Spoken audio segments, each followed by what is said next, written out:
Welcome to 360 Tamil. இன்னைக்கு இந்த வீடியோல நம்ம எந்த படத்தோட எக்ஸ்பிளனேஷன் பத்தி பார்க்க போறோம்னா, கன்னட சினிமால இந்த வருஷம் வெளியான டெனன்ட் அப்படின்ற படத்தை பத்தி தான் பார்க்க போறோம்.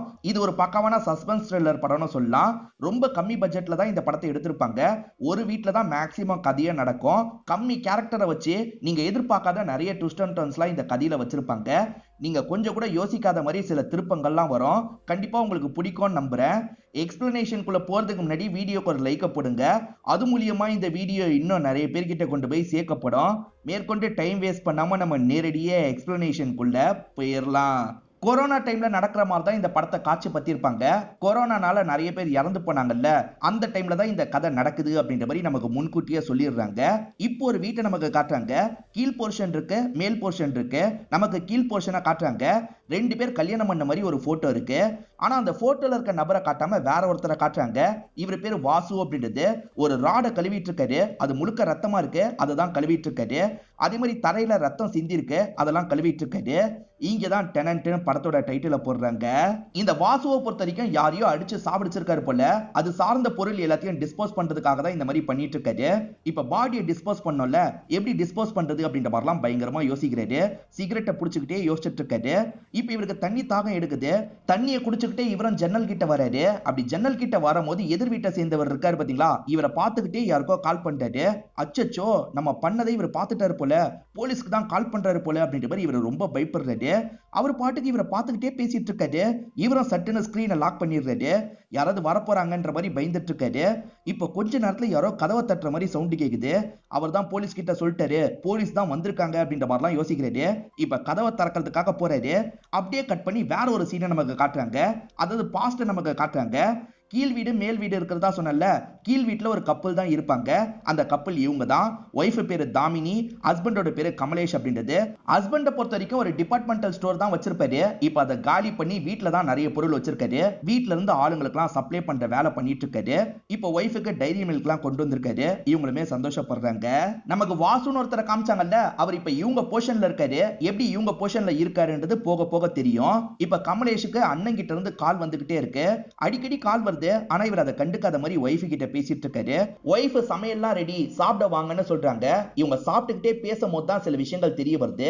இந்த கமலேஷை பொறுத்த வரைக்கும் ஒரு கவர்மெண்ட் கான்ட்ராக்ட்ல 40 லட்சம் ரூபாய் போட்டிருப்பாரு. கொரோனா வந்ததுனால அதை ஸ்டாப் பண்ணிருப்பாங்க. அந்த 40 லட்சம் ரூபாயும் இவருக்கு திரும்பி கிடைக்காம இவர் மாட்டிட்டு இருக்காரு. திரும்ப திரும்ப அந்த கான்ட்ராக்ட் வாங்கி தரேன்னு சொன்னவருக்கு கால் பண்ணிக்கிட்டே இருக்காரு. அதனால தான் இவர் அண்ணன் காலை எடுக்காம இருக்காரு. ஏன்னா அண்ணன் காசு கேட்டு தான் கால் பண்றாரு அப்படின்றது இவருக்கு நல்லா தெரியுது. அண்ணன் காலை எடுக்க முடியலையன்ற மாதிரி இவர் ஃபீல் பண்றாரு. ஆக்சுவலா இவரோட அப்பாவை அண்ணன் தான் பாத்துக்கிறாரு. அப்பாக்கு மெடிக்கல் செலவுலாம் நிறைய வரும். அதுக்காக தான் அண்ணன் கால் பண்றாரு அப்படின்றது இவருக்கு புரியுது. ஆனா கடைசி வரைக்கும் காலை எடுக்க முடியாம ஒய்ஃப் கிட்ட புலம்பிட்டு இருக்காரு. ஒய்ஃபுமே இவருக்கு ஆறுதல்லாம் சொல்லிட்டு இருக்காங்க. அந்த கான்ட்ராக்ட் கண்டிப்பா கிடைச்சிரும், அப்படி இல்லைன்னா காசாவது கிடைச்சிரும். அந்த காசு கிடைச்சதுக்கு அப்புறம் நம்ம எல்லா பிரச்சனையும் சால்வ் பண்ணிக்கலாம். அது வரைக்கும் உன்னோட அண்ணனே மேனேஜ் பண்ணிப்பாரு, நீ தேவையில்லாம ஃபீல் பண்ணாது அப்படின்ற மாதிரி ஹஸ்பண்டுக்கு ஆறுதல்லாம் சொல்லிட்டு இருக்காங்க. இவருமே ஓரளவுக்கு சமாதானம் ஆயிடுறாரு. அதுக்குள்ள அப்பாக்கு ஏதாவது ஆயிடுச்சுன்னா என்ன பண்றது அப்படின்ற மாதிரி லைட்டா இவருக்கு ஃபீலிங்கா இருக்கு. இவங்க ரெண்டு பேருக்கு கல்யாணம் முடிஞ்சு 2 வருஷம் ஆகுது போல. ரொம்ப அண்டர்ஸ்டாண்டிங்கா இருக்காங்க. தாமினி இருக்காங்கல்ல, இப்ப அரிசி எல்லாம் காய வச்சிட்டு இருக்காங்க. அப்ப மேல இருந்து சிகரெட் கீழே விழுது. மேல வாசுன்ற ஒரு நபர் குடியிருக்காரு. அவர் தான் சிகரெட்டை தூக்கி போட்டிருக்காரு. இத பார்த்து இவங்க பயங்கரமா டென்ஷன் ஆயிடுறாங்க. அவன் எப்ப பாரு சிகரெட் பிடிச்சி கீழே தூக்கி போட்டுக்கிட்டே இருக்கான், நீ சீக்கிரமா காலி பண்ண வையின்னு சொல்றாங்க. கொரோனா டைம் திடீர்னு காலி பண்ணுன்னு சொன்னா அவன் எங்க போவான்? அவன் தான் கொரோனா முடிஞ்சதுக்கு அப்புறம் போறேன்னு சொல்லியிருக்கான்ல, நீ கொஞ்சம் அட்ஜஸ்ட் பண்ணி இருந்துக்கோன்ற மாதிரி ஒய்ஃப் கிட்ட சொல்லிட்டாரு. சரின்ற மாதிரி ஒய்ஃபும் ஏத்துக்கிட்டு இவரை வழி அனுப்பி வைக்கிறாங்க. ரொம்ப ஜாலியா பேசிதான் இவரை வழி அனுப்பி வைக்கிறாங்க. இப்ப கதை பிரசன்ட்டுக்கு வந்துருது. அதாவது வாசு கதவை திறக்கலாம் நினைச்சான் பாத்தீங்களா, அந்த சீனுக்கு வந்துருது. வாசு கதவை திறக்கிறான். பார்த்தா அன்யூனிஃபார்ம்ல ஒரு போலீஸ் தான் வந்திருக்காரு. இவனுமே என்னாச்சு ஏதாச்சுன்ற மாதிரிலாம் கேட்டுட்டு இருக்கான். ஒரு சின்ன என்கொயரிக்காக தான் வந்திருக்கன்ற மாதிரி சொல்லிட்டாரு. இவன் வீட்டுக்குள்ளேயே கூப்பிட மாட்டான். வீட்டுக்குள்ள எல்லாம் கூப்பிட மாட்டீங்களா, வீட்டை பார்க்கணுன்ற மாதிரி சொல்லிட்டாரு. வாங்க அப்படின்ற மாதிரி இவனும் வீட்டுக்குள்ள எல்லாம் கூப்பிட்டு வரான். இவன் வீடு இல்லல்ல, அதனால தான் திருன்னு இவன் முழிச்சிட்டு இருக்கான். இந்த போலீஸ்மே போட்டோவை பாக்குறாரு. யார் இதுன்ற மாதிரி கேக்குறாரு. இதுவா என்னோட அண்ணின்ற மாதிரிலாம் இவன் சமாளிச்சிட்டு இருக்கான். நான் ரவுண்ட்ஸுக்காக ஜீப்ல வந்துட்டு இருந்தேன். வீட்டுக்குள்ள இருந்து சவுண்ட் வந்த மாதிரி இருந்தது, அதனால தான் செக் பண்றதுக்காக வந்தேன். சரி நான் கிளம்புறேன்ற மாதிரி இந்த போலீஸ் இங்க இருந்து கிளம்ப ஆரம்பிக்கிறாரு. நல்ல வேலைப்பா தப்புச்சோன்ற மாதிரி இவரும் நிம்மதி ஆகுறாரு. அவர் போனதுக்கு அப்புறம் இவர் நிம்மதியா மூச்செல்லாம் விடுறாரு. இந்த வாசுவை பொறுத்த வரைக்கும் ரங்கான்னு ஒரு ஃப்ரெண்ட் இருப்பாரு. அவர்கிட்ட ஏற்கனவே ஏதோ சொல்லி வச்சிருக்காரு போல. டே ரங்கா, நான் சொன்னது என்னாச்சு? ரொம்ப நேரம் பாடியை வச்சிருக்க முடியாது, சீக்கிரமா ஆம்புலன்ஸை கொண்டு வாடா, பாடியை கொண்டு போயிடு அப்படின்ற மாதிரிலாம் பேசிட்டு இருக்காரு. இந்த மாதிரிலாம் இவர் பேசிட்டு இருக்கும் போது ஜன்னலுக்கு அந்த சைட்ல இருந்து சவுண்ட் கேக்குது. என்ன சவுண்ட் கேக்குது அப்படின்ற மாதிரி ஸ்கிரீனை விலக்கி இவர் பாக்குறாரு. கிளம்பி போன போலீஸ் அங்கதான் நின்னுட்டு இருக்காரு. இவர் பேசின எல்லா விஷயத்தையும் அந்த போலீஸ் கேட்டிருக்காரு போல. இப்ப போலீஸ் கோவப்பட்டு இவரோட மூஞ்சிலேயே ஒரு பஞ்ச் வைக்கிறாரு. இப்ப இவரை உட்கார வச்சிருக்காரு. ஒழுங்கா என்ன நடந்ததுன்றத சொல்லு அப்படின்ற மாதிரி ரெக்கார்டரை இந்த இடத்துல ஆன் பண்ணிடுறாரு. இப்ப வாசு சில விஷயங்களை சொல்ற மாதிரி காட்டுறாங்க. ஆனா வாசு சொல்ற மாதிரி நமக்கு காட்ட மாட்டாங்க. நமக்கே சில விஷயங்களை பிளாஷ்பேக்ல காட்டுறாங்க. அந்த தாமினி இருக்காங்கல்ல, ஹஸ்பண்ட தினமும் காலையில வழி அனுப்பி வைக்கிறாங்க. அந்த விஷயத்தெல்லாம் இவன் மாடியில இருந்து கவனிச்சிட்டு இருக்கான். ஆக்சுவலா லாக்டவுன்ன்றதுனால இவன் வேலைக்கெல்லாம் போகாம வீட்டுல தான் இருக்கான். எப்ப பாரு ஸ்மோக் பண்ணிக்கிட்டே இருக்கான். அதே சமயம் படிக்கட்டுல உட்காந்து இவங்க கிளீன் பண்றதெல்லாம் கவனிச்சிட்டு இருக்கான். இவன் சிகரெட் அடிக்கடி போடுறதே அவங்க கிளீன் பண்றதை பாக்குறதுக்காக தான் போல. அவங்க துணி காய போட மேல வருவாங்கல்ல, அப்பயும் குறுகுறுன்னு பாக்குறான். அதே மாதிரி நடுவுல இவங்க வீட்டு கதவை தட்டுறான். சார் இல்லையா, சார் இல்லையான்ற மாதிரி கேட்கிறான். வேணும்ட்டே இவங்களை பாக்குறதுக்காக தான் இப்படி பண்றான்றது அவங்களுக்குமே புரியுது. ஏன் இப்படி பண்றான்ற மாதிரி அவங்களுமே கொஞ்சம் மூஞ்செல்லாம் காட்டுறாங்க. அதை பத்திலாம் இவன் கண்டுக்கவே மாட்டான். எப்ப பாரு இவங்களை குறுகுறுன்னு பார்த்துட்டு இருக்கான். கமலேஷோட பிசினஸ் நாளுக்கு நாள் மோசமா போகுது. அதை நினைச்சு ரொம்ப ஃபீல் பண்ணிட்டாரு. ஏற்கனவே ஹஸ்பண்ட் கஷ்டத்துல இருக்காரு, இதை சொல்லி இன்னும் கஷ்டப்பட்ட வேணான்ற மாதிரி ஒய்ஃப் சொல்லாம தான் இருந்துட்டு இருக்காங்க.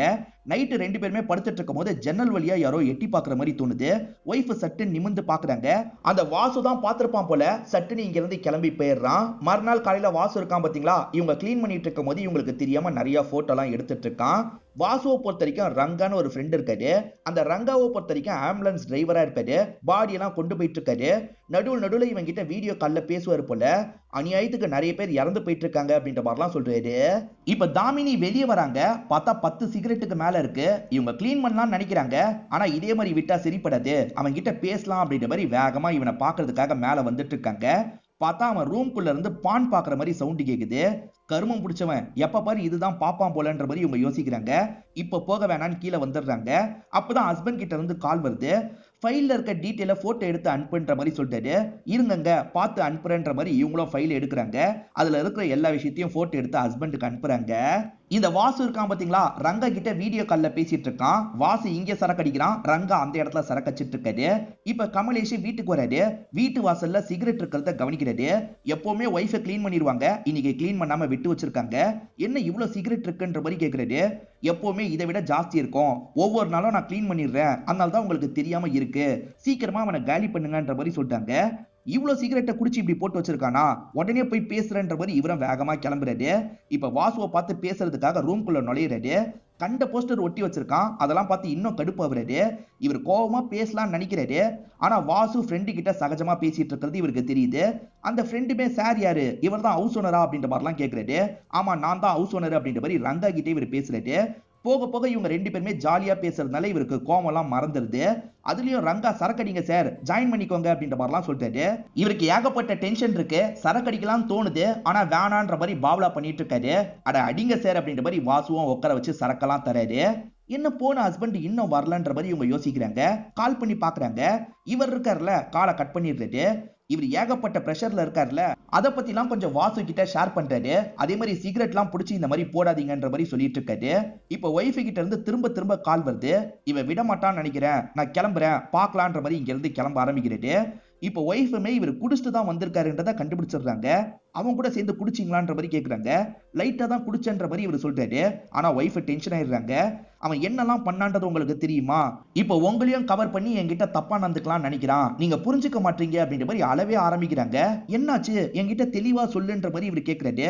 இப்பதான் இவங்க இவ்வளவு நாளா மறைச்ச சில விஷயங்களை சொல்ல ஆரம்பிக்கிறாங்க. இவங்க சொல்லும் போது தான் நிறைய விஷயங்கள் நமக்கு தெரிய வருது. இவங்க துணியை காய போடுறதுக்காக போவாங்க பாத்தீங்களா, அப்ப குறுகுறுன்னு பார்த்துட்டு இருப்பான். இவங்க போனதுக்கு அப்புறம் அந்த துணியெல்லாம் தப்பா டச் பண்ணி பார்ப்பான். அதெல்லாம் இவங்க பார்த்து கோவப்பட்டு இருப்பாங்க. அதே மாதிரி ட்ரெஸ் மாத்திட்டு இருக்கும் போது ஜன்னல் வழியா எட்டிலாம் பார்த்திருப்பான். இந்த மாதிரி பயங்கரமா இவங்களை தொல்லை பண்ணிக்கிட்டே தான் இவன் இருந்திருக்கான் போல. அதெல்லாம் இப்பதான் ஒய்ஃப் சொல்லி அழுகுறாங்க. இதெல்லாம் முன்னாடியே என்கிட்ட சொல்லியிருக்க கூடாதா, இன்னைக்கு அவனை என்ன பண்றேன் பாருன்னு கோவப்படுறாரு. இதுக்காக தான் உங்க கிட்ட சொல்ல, நீங்க அவசரப்பட்டு ஏதாவது பண்ண போறீங்க, பிரச்சனை வந்துட போகுது அப்படின்ற மாதிரிலாம் சொல்லிட்டாங்க. கொரோனா முடிஞ்சதுக்கு அப்புறம் அவன் போயிடுவான்ல, அது வரைக்கும் அட்ஜஸ்ட் பண்ணிக்கலான்ற மாதிரி சொல்றாங்க. சரின்ற மாதிரி இவருமே ஏத்துக்கிறாரு. காலையிலேயே இவருக்கு ஒரு டெலிவரி இருக்கும், அது ரிலேட்டடா இவருக்கு போன் கால் வருது. இவரும் சீக்கிரமா கிளம்பலாம் அப்படின்ற மாதிரி குளிச்சு ரெடி ஆயிடுறாரு. ஆனா இவர் கிளம்பும் போது தெரியாதனமா இவரோட ஒய்ஃப் போனை எடுத்துடுறாரு. 2 போனை பார்க்க ஒரே மாதிரி இருக்கும். அவங்க போனை எடுத்துட்டு கிளம்புறாரு. டெலிவரி பண்ணலாம்னு நினைக்கும் போது ஒய்ஃப் போனுக்கு நிறைய போட்டோ வருது. ஒய்ஃப் குனிஞ்சு கிளீன் பண்ணிட்டு இருக்காங்க, அதை யாரோ போட்டோ எடுத்திருக்காங்க. அதை ஒய்ஃப் போனுக்கே அனுப்பி வச்சிருக்காங்கன்னு இவருக்கு தெரியுது. யார் நம்பர்ல இருந்து வந்திருக்குன்னா வாசுவோட நம்பர்ல இருந்து வந்திருக்கு. இதனால கோவமா கிளம்புறாரு. இது வரைக்கும் கேட்டுட்டு இருக்க போலீஸ் இருக்காருல்ல, இந்த வீட்டை செக் பண்ணுன்ற மாதிரி நடக்க ஆரம்பிக்கிறாரு. அதெல்லாம் பார்த்தோன்னா கமலேஷ் வேகமா கிளம்பி வீட்டுக்கு வந்துடுறாரு. என்னங்க அதுக்குள்ள வந்துட்டீங்கன்ற மாதிரி ஒய்ஃப் கேக்குறாங்க. மேற்கொண்டு கிளீன் பண்ற வேலையை பார்த்துட்டு இருக்காங்க. ஒய்ஃபுக்கே தெரியாம வீட்டுக்குள்ள ஒளிஞ்சிருக்கான், ஒய்ஃபுக்கே தெரியாம போட்டோ எடுத்திருக்கான் போலன்ற மாதிரி இவர் யோசிக்கிறாரு. எங்க இருக்கான்னு ஒவ்வொரு இடமா செக் பண்றாரு. நிறைய ரூம் இருக்கும், ஒவ்வொரு ரூமா செக் பண்ணிட்டு இருக்காரு. அதே மாதிரி பிரசன்ட்ல போலீஸ் இருக்காரு பாத்தீங்களா, ஒவ்வொரு ரூமா செக் பண்ணிட்டு இருக்காரு. இவனுமே பயந்துகிட்டே அவர் கூட போயிட்டு இருக்கான். இப்ப திரும்பி நமக்கு கமலேஷை காட்டுறாங்க. கமலேஷ் ஒரு ரூம் கதவை திறக்கிறாரு. அந்த இடத்துக்குள்ளதான் அவன் இருக்கான். அவனை ஒரு ராடை வச்சு அடிக்கிறதுக்கு பாக்குறாரு. பிரசன்ட்ல போலீஸ் ஒரு ரூமை திறக்கிறதுக்காக வராது. வேணான்னு இவன் தடுத்துட்டு இருக்கான். அதை மீறியும் போலீஸ் கதவை திறந்துடுறாரு. பார்த்தா அந்த இடத்துல தான் இவன் தாமினியை லாக் பண்ணி வச்சிருக்கான்னு தெரிய வருது. இதை தாண்டி அந்த கமலேஷோட பாடியும் இந்த இடத்துல தான் இருக்கு. இவன் தான் இந்த விஷயத்த பண்ணிருக்கான்றது போலீஸ்க்கு புரிஞ்சது இல்ல. இவனை போட்டு பயங்கரமா அடிக்கிறாரு. தாமினியை காப்பாத்திடுறாரு. அநியாயத்துக்கு என்னோட ஹஸ்பண்ட சாவடிச்சிட்டான் சார், விடாதீங்கன்ற மாதிரி அவங்களும் சொல்றாங்க. இந்த இடத்துல தான் போலீஸ் சில விஷயங்களை சொல்றாரு. இவர் வாட்டி செக் பண்றதுக்காக வீட்டுக்குள்ள வந்தார்ல, அப்ப சில இடத்துல ரத்த கரையை பார்த்திருப்பாரு. அதனால தான் போற மாதிரி பாவலா பண்ணிட்டு ஜன்னல் வழியா இவன் பேசுறத கேட்டிருப்பாரு. இதுதான் நடந்தது அப்படின்ற மாதிரிலாம் இவன் கிட்ட சொல்றாரு. இப்ப இவனை லாக் பண்ணி வெளியே கூட்டு வந்துடுறாரு. தாமினியை உட்கார வச்சிடுறாரு. மேடம் என்னாச்சு தெளிவா சொல்லுங்கன்ற மாதிரி தாமினியை பார்த்து கேட்கறாரு. தாமினி இருக்காங்கல்ல, இவன் என்கிட்ட தப்பா நடந்துக்கிட்டான் சார், அதே மாதிரி என்னோட ஹஸ்பண்ட் அநியாயத்துக்கு சாவடிச்சிட்டான்ற மாதிரி ஒரு பிளாஷ்பேக்க சொல்ல ஆரம்பிக்கிறாங்க. கமலேஷ் அப்பாவை பொறுத்த வரைக்கும் 2 பசங்களுக்குமே வீட்டெல்லாம் தந்திருப்பாரு. அந்த மாதிரி தான் கமலேஷ்க்கு இந்த வீடு கிடைச்சிருக்கும். இவங்க கல்யாணம் பண்ணி வந்தாங்க பாத்தீங்களா, அப்ப கமலேஷ் நல்லா வசதியா இருந்திருப்பாரு. இவங்க 2 பேருமே சந்தோஷமாலாம் இருந்திருப்பாங்க. தேவையில்லாம ஒரு கான்ட்ராக்ட்ல இன்வெஸ்ட் பண்றன்ற மாதிரி மாட்டிருப்பாரு. அதுக்கப்புறம் கொரோனா டைம் வந்திருக்கும். கொரோனா டைம்ல பிசினஸ் எல்லாமே ரொம்ப டல் ஆயிடும். இவர் மாட்டிட்டு முழிப்பாரு. அண்ணன் ஒவ்வொரு வாட்டி கால் பண்ணும் போதும் காசு தர முடியாம இவர் காலை எடுக்காம இருக்காருல, இதை நினைச்சும் ஒரு பக்கம் ஃபீல் பண்ணிட்டு இருக்காரு. ஒய்ஃப் இருக்காங்கல்ல, நம்ம நிலைமையை எடுத்து சொல்லலான்ற மாதிரி சொல்லிட்டாங்க. அப்படி சொன்னா அண்ணன் ஏத்துக்க மாட்டாரு, வேற ஏதாவது பண்ணா நல்லா இருக்கும்ன்ற மாதிரி சொல்லிட்டாரு. அப்பதான் ஒய்ஃபுக்கு ஒரு ஐடியா தோணுது. உங்களுக்கு கொரோனா வந்துருச்சுன்னு சொல்லலாம், புரிஞ்சுப்பாங்கன்ற மாதிரி சொல்லிட்டாங்க. ஹஸ்பண்டுக்கு கொரோனா வந்துருச்சுன்னு இவங்க பேச ஆரம்பிக்கிறாங்க.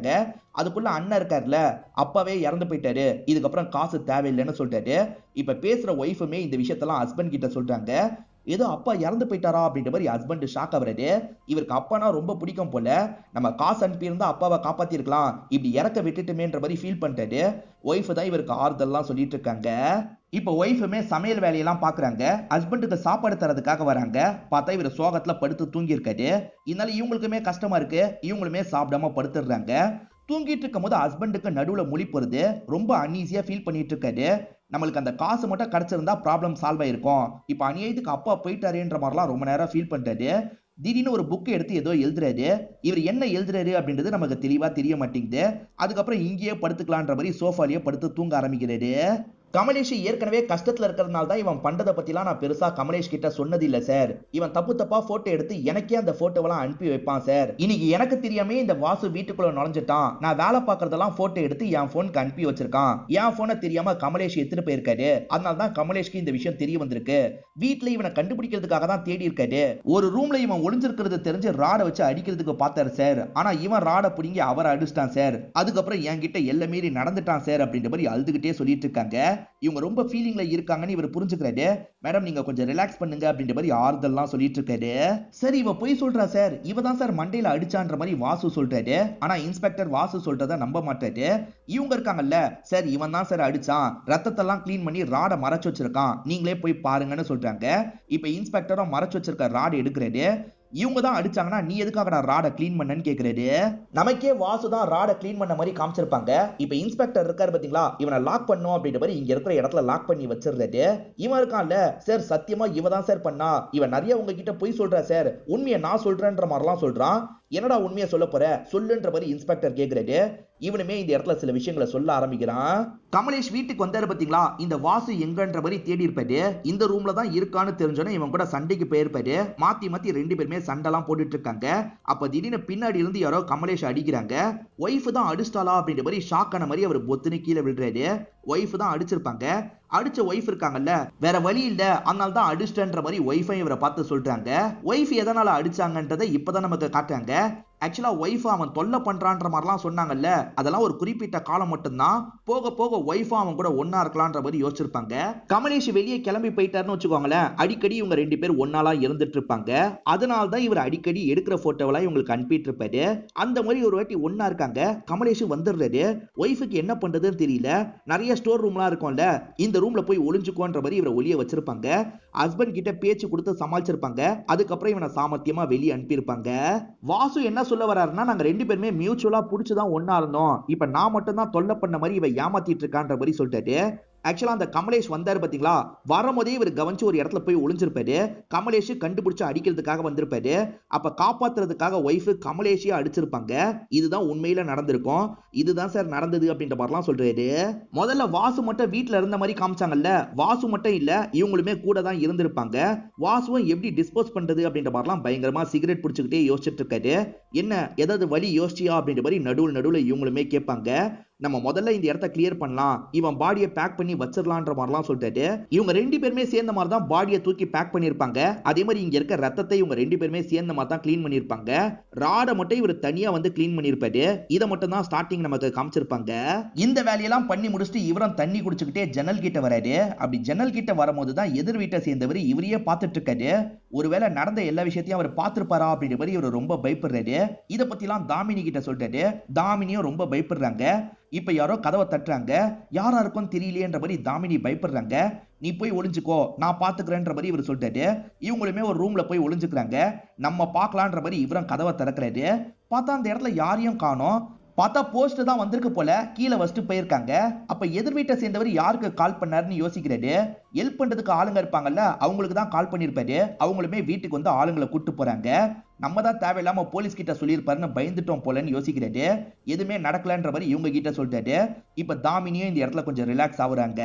எப்படி பாடியை டிஸ்போஸ் பண்ண போறோன்ற மாதிரி தாமினி கேக்குறாங்க. இவர் இருக்கார்ல, ரங்கா கிட்ட பேச போறேன்ற மாதிரி கால் பண்ணிட்டாரு. ரங்கா கிட்ட என்ன பேச போறேன்ற மாதிரி இவங்க ஷாக்கிங்கா கேக்குறாங்க. ஆக்சுவலா ரங்கா நிறைய பாடி எல்லாம் கொண்டு போய் போட்டுட்டு இருக்கான். அவன் டாக்டரை கரெக்ட் பண்ணி பர்மிஷன் மட்டும் வாங்கிட்டான்னு வச்சுக்கோ, இவர் கொரோனா நாள் தான் இறந்தாருன்ற மாதிரி கொண்டு வந்துடலாம், அதுக்கப்புறம் ஈஸியா டிஸ்போஸ் பண்ணிடலான்ற மாதிரி சொல்லிட்டாரு. சரி பேசி பாருன்ற மாதிரி இவங்க சொல்லியிருப்பாங்க. இவரும் ரங்காக்கு கால் பண்ணி நடந்த விஷயத்தெல்லாம் சொல்றாரு. ப்ளீஸ் மச்சான் ஹெல்ப் பண்ணு அப்படின்ற மாதிரி கேட்கிறாரு. நான் அதுக்கேற்ற மாதிரி டாக்டரை கரெக்ட் பண்ணோம்டா, காசெல்லாம் செலவாகும், ஓகேவான்னு கேட்கிறாரு. காசு எவ்வளவு செலவானாலும் பரவாயில்ல, நீ டாக்டருங்க கிட்ட பேச வேண்டியதை பேசு, சீக்கிரமா பாடியை டிஸ்போஸ் பண்ணும் அப்படின்ற மாதிரி இவருமே பேசிடுறாரு. ரங்கா கிட்ட இருந்து திரும்ப எப்ப கால் வரும்ன்ற மாதிரி இவங்க ரெண்டு பேருமே வெயிட் பண்ணிட்டு இருக்காங்க. அப்பதான் இந்த இன்ஸ்பெக்டர் இந்த இடத்துக்கு வந்திருப்பாரு. காலிங் பெல்ல திரும்ப திரும்ப அடிச்சிட்டு இருக்காரு.